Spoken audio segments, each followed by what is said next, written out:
My day is tightly laid out in my new Life Plan X app. It's a work of art, to be honest, here in Life of Grace Reed, beautifully organized and colorfully coded in neat little rows, a guarantee against indecision and inaction. This Grace has it together. This Grace is a boss, totally unlike the real pathetic Grace, who just stepped out of the lawyer's office and promptly started blubbering like a spineless wuss. You waited until you were outside. I congratulate myself. You didn't cry in front of him. Small wins are still wins. I tap on my phone screen so I can meet with lawyer is empathetically crossed out, which makes me feel a tiny bit better, even though nothing actually changed. But according to my latest self-help read, just saying the word done is supposed to deliver a shot of sweet drug dopamine, and it will take all my satisfaction I can get. It's not yet noon, so I decide to sneak in a coffee break, which is not on my schedule and therefore verboten by the Life Plan X app people. Their whole premise is that each minute of the day should be allocated and predetermined tasks without any wavering or additions. You only do what you log administrates in the tag log. In an effort to keep me on the path of success, the app sends me chipper reminders of when I should be at a particular point of my day, and usually I'm not. Screw it. I deserve sugar and caffeine, and toss my phone into my bag and jam a baseball cap on my head and head over to my favorite cafe. Looking glum, friend. Cherry looks up when I enter to the discordant accommodation of the bell. Want your usual? I could actually go for something special as a pick-me-up. Maybe one of those bougie frappes with fancy flavors like salted honey or sage caramel. But since she's already started to make the latte, I nod before leaning over to inspect the shelf of muffins.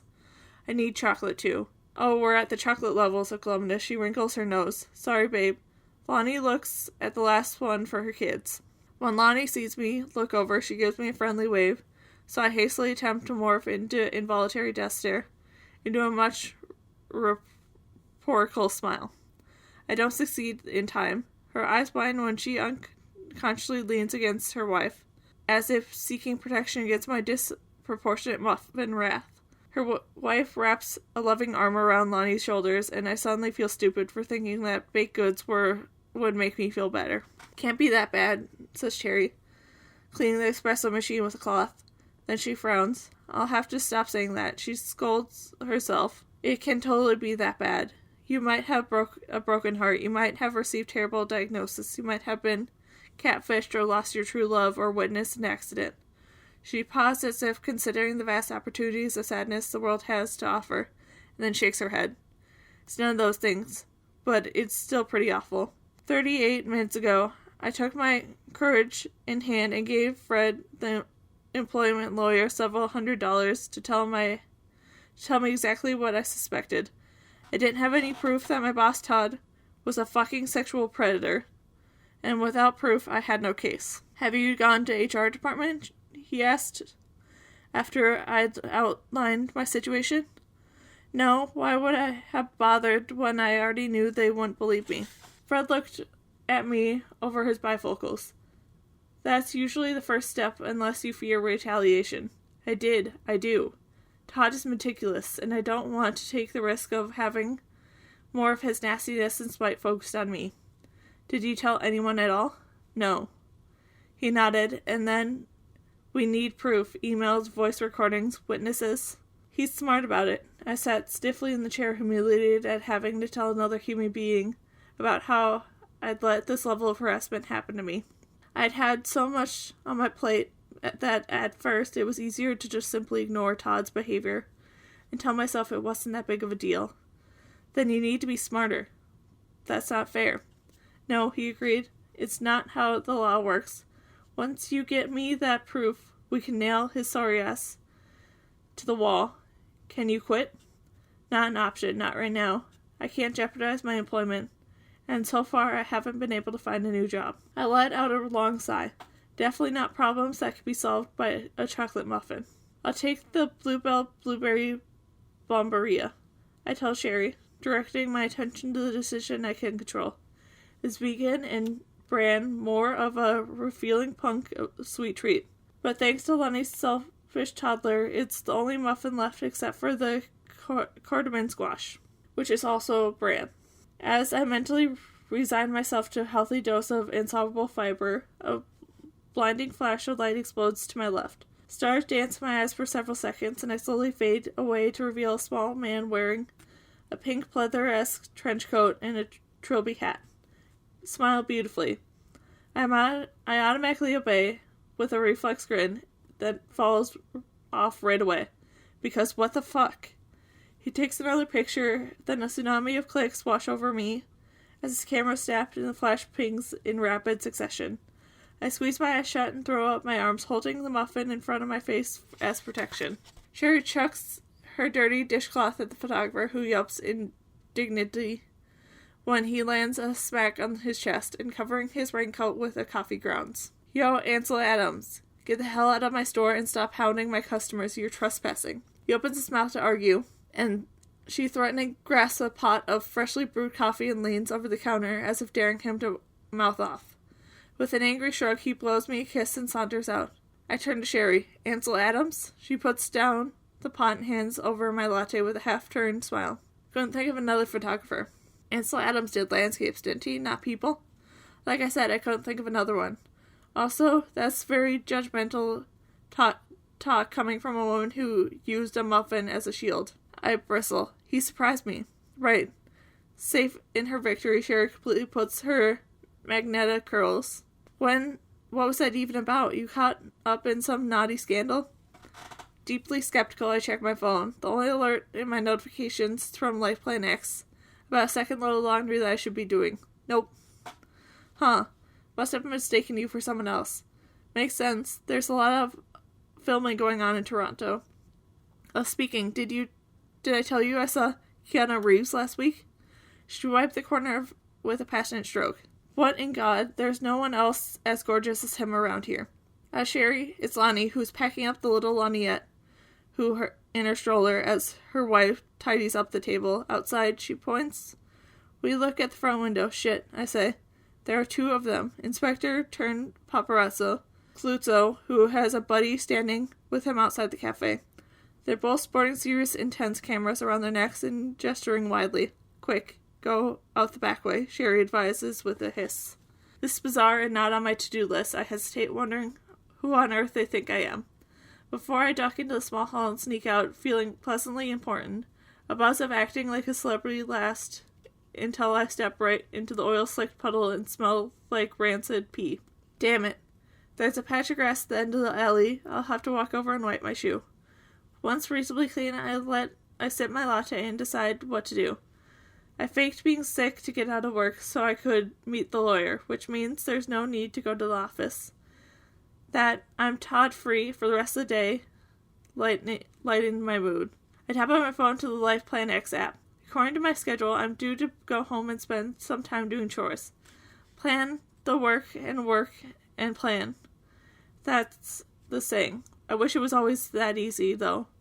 I think I've tried every system available in humanity to get my life under control, but none of them have helped. My bullet journal bit the dust last winter, when I finally accepted Mom's dementia. Was a bit too bad for her to live alone. It was a beautiful notebook full of careful hand-drawn calendars and lists, which slowly developed into roughly scribbled pages of names and phone numbers of different colored inks, and written microcosm of my resentful journey through the healthcare system. Once Mom had been moved to Glen Lake, I put that notebook aside and turned to an award-winning minimalist online tasker that was abandoned 5 months ago. When checking through the previous weeks, I finally realized that my to-do list confirmed that I had only dimly suspected. Up until then, I was getting assigned my own projects less and less in favor of taking on others. Or, for one person in particular, Todd. My marketing department manager had blocked my advancement by giving me projects to his seemingly protege, Bennett. I turned to journaling as a relief, diligently recording my feelings every day until Todd had grabbed my arm during a company event and held on for a bit too long, while his other hand grazed my hip. No big deal, right? It was crowded, just a mistake, no need to make fuss. So I tried to laugh it off. I did the same thing the next week when he backed into me at the table after I gave him the projections I printed out. joking that his bad eyesight meant that he had to lean in close. I said nothing when we spent the entire meeting staring at me before saying that he liked exotic-looking girls. That's when I put the journal away. I had no desire to relive my days I'd written and recorded. Stop it, I say softly to my phone, stop. I never say those words to Todd. When it first started happening, I convinced myself it was my issue, not his. I overreacted to being too sensitive. I'm too self-conscious to do anything but laugh and not wanting to cause a fuss or embarrass him or needlessly put my job at risk. The decision to see Fred the lawyer came to me as I curled up in bed one morning, fighting nausea because of another job rejection. It wasn't normal to cry myself to sleep every night. Something had to give. My phone dings with yet another life plan notification, triggering my Pavlovian instincts to accomplish something, anything. The message flashed on my screen. Not on track? Sit with that, said the coyote to the bear. What the hell does that even mean? I decide I don't need an additional pressure of the phone constantly reminding me of my failures. Coyote this, I whisper as I press the little shaky X on the app corner. And yet, the moment it disappears from my screen, I felt lost. I'm not proud of my dependence on these kind of things to maintain focus. It's not like you need to corset for a brain, or an uber-organized friend, a Johnny said. But I do. I admit it. I love lists. I crave them. I draw visual pleasure from anything I could put a line through and check beside or delete in a declaration of I have completed this task and therefore I am worthy of functioning as a functioning human. But until I download a new shinier list maker, it looks like I'm on my own. I walk to the nearest subway stop and briefly hesitate as the platform. Without the restrictions of my app plan day, I can either go home and wallow in self-pity or visit my mom. Actually, going home wasn't a real option because Mom takes priority over pretty much everything. 30 minutes later, I reach my stop and I'm walking 3 blocks to Glen Lake. It's a muggy June afternoon and layers of nasty, sweet sticklets on my skin, perfectly mirroring my internal state. Level trash goblin. I take a moment to breathe and deeply enforce a negative energy away. Seeing Mom is hard enough without going in already dejected.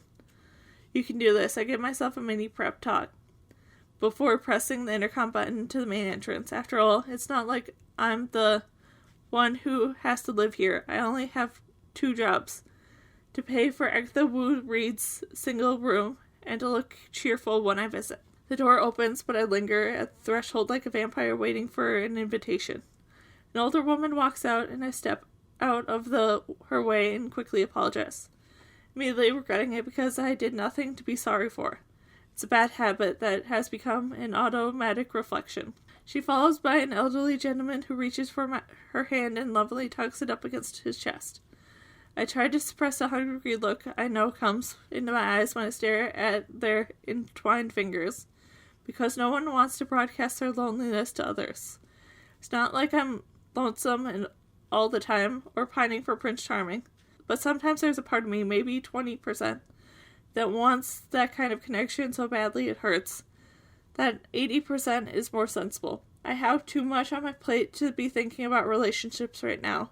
It's much easier to only have my mom to care about. Putting another person's concerns, needs into the mix would only make things harder. Covering my sigh, I catch the edge of the door before it closes and I step inside. The woman at the nurse station looks up as I approach. We're both familiar with each other at this point. How is she? I ask. Eating well, she answered in a brisk tone. Wait, but all the information that seems to be forthcoming. What about her mental state? I nudge politely, not wanting to nag or be asked too many questions. Any word on a new home? The nurse's neat sidestep is answered enough. The entire floor knows when I'm trying to get my mom into the Zingong private care home on the other side of town. I shake my head. Nothing open yet. I could take another year for a room to open, which would at least give me more time to save. Private care is expensive. The nurse nods when precise symphony and gestures. I've become intimately familiar with your mom since she entered Glen Lake. Something will come, she assured me. It always does. Something will come up, I have no doubt, but it means I need to have money to pay for it. Which means I need a job, which means putting up with Todd and the hell he's making my life. I finish signing in and head down the hall. Glen Lake is clean, reputable, close to my apartment. The staff are kind. Logically, I know I'm lucky to have found Mom a room here, but I don't feel lucky. All I feel is hate. I hate the omnipresent, sickly smell of bleach in the soup that permeates the room. No matter what's served for lunch, I hate the colors. Faded mix of salmon and seafoam. I'm sure someone thought it was soothing combination. Instead, it gives impressions of 1970s bathroom. In despite of need for renovation, while I'm hovering at the pit of hospitality, let me also drop the blind silver frame art prints on the walls. They're all still lifes of snapdragons and landscapes of cutesy animal posters. In fact, there's one by my mother's room that's an adorable little white kitten sitting next to a pink coronation, and I see each time before I go in. And you know what? I hate that too. Most of all, I hate the lost expression I see on my mom's face whenever I open the door. I pause and put all of it, work, Todd, money, the lawyer, out of my mind and arrange a pleasant smile before I push open the door. And I see Mom on the beige vinyl chair near the window, staring at nothing but soft classical music and the television. I watch her for a moment, my jaw clenching so hard my teeth start to ache. She used to be a woman who knit and sewed and painted. She made her own yogurt and bread.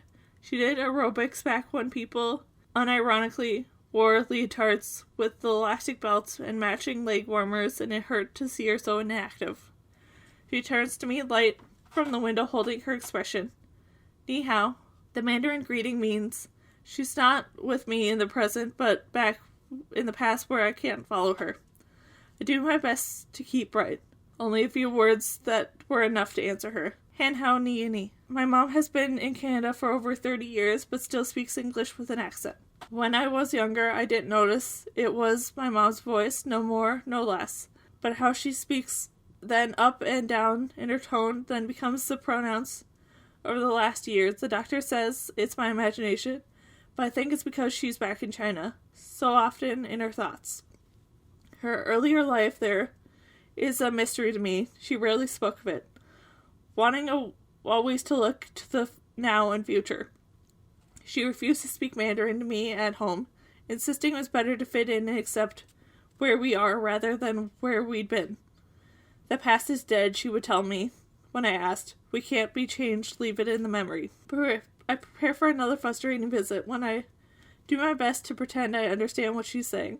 But my mom switches to English. I'm wrong, she's having a good day. You changed your hair, she says. I've had the same short hair for years, but I touch my head like it's a new style I'm unsure about. Do you like it? Mom reaches out a gnarled hand and gestures for me to come closer. When I do, she runs her palm over my head with a disapproving snort. You look like a boy. Why stand out like this? Standing out is one of Mom's bugbears, probably when she first came to Canada and had to assimilate. Her morbid operandi was always the choice of the middle way. Being too different and not blending in with the crowd makes you an outsider, which draws negative attention and his close companion criticism. She hammered this into me all my life, and I was a solid B+ student all through school. I always had long hair when I was younger, she says. Everyone did, and it was also the style your father liked best. Even though he'd been dead for a decade, hearing about Dad still brings tears to my eyes. That's how you met. Apparently there were a few women with black hair long enough to stream out the banner that it stopped my dad dead in his tracks. Then she smiled at me, he'd say, telling the story. That's all it took. I was a goner. Asked me for a date right there in Bloor Street. Mom continues. When I was younger, at this point in the story, Dad would interrupt faux aggression to point out that Mom hadn't told him she'd lived an hour outside the city.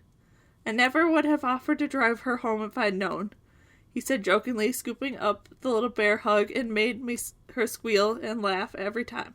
I haven't heard her laugh like that since his death. I'm feeling fragile and decide that self-care means not having to hear about my parents' perfectly fairy tale love. I treasure the story, I do, but right now I can't. Instead, I turn the conversation to what she had for lunch, ham sandwiches, and how she's sleeping, better now that she has a lavender stitch I bought last time. Eventually she starts looking out the window and I can tell her face that she's drifting from me. So I pick up the Asian Celebrity magazine from the coffee table. It's something I brought her a couple weeks ago. The one of Chinese top action movie stars, Sam Yao, in a tuxedo on the cover flaunting his admirable bone structure and perfectly tousled black hair. His smoldering eyes taunt me with the promise of passion and adventure that will never come true for someone as ordinary as me. A glutton for punishment. I flipped the feature of the story and flipped pieces around how he enjoyed, oh my gosh, stop the press, his travel and his work. I scanned the article, each mention of an unimaginably luxury and public adoration prickling like a thorn. I tossed the magazine away, sitting in silence with Mom until it's time for me to go.